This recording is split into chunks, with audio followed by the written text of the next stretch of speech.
the global risk assessment is high, the regional level is high, and for China it's very high.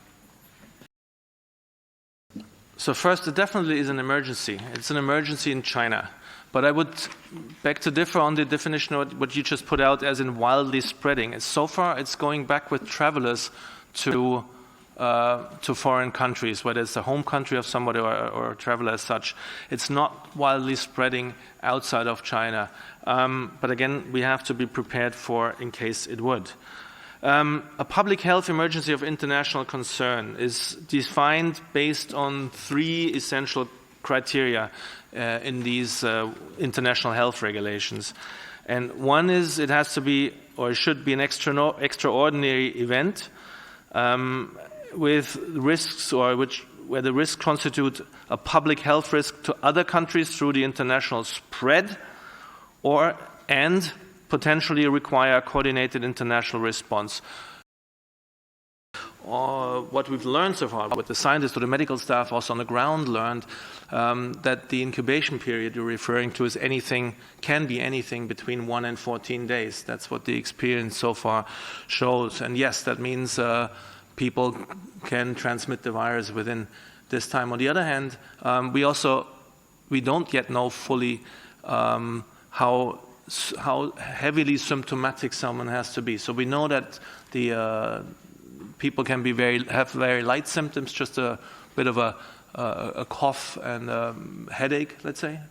It can be having fever as well, of course, or it could be heavy with respiratory problems up to a full lung infection. So all the range. Research is still ongoing. The latest discussions also look at whether mammals have to be involved or not.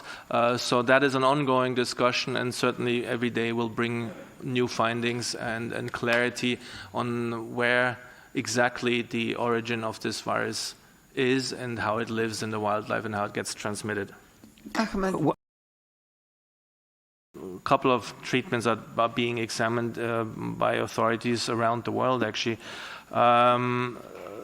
Also because it's a coronavirus and it's linked or close to the Middle East respiratory syndrome coronavirus. There are studies going into how close this is, what from these therapeutics can be used, and which treatment might be helpful.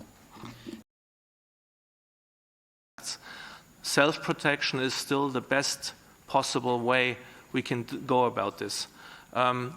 This virus behaves flu-like, and as it behaves flu-like, you can also protect yourself as it were against somebody having a flu. The latest we've received is 4,428 confirmed and 106 deaths. Outside of China, we have now 45 confirmed cases in 13 countries.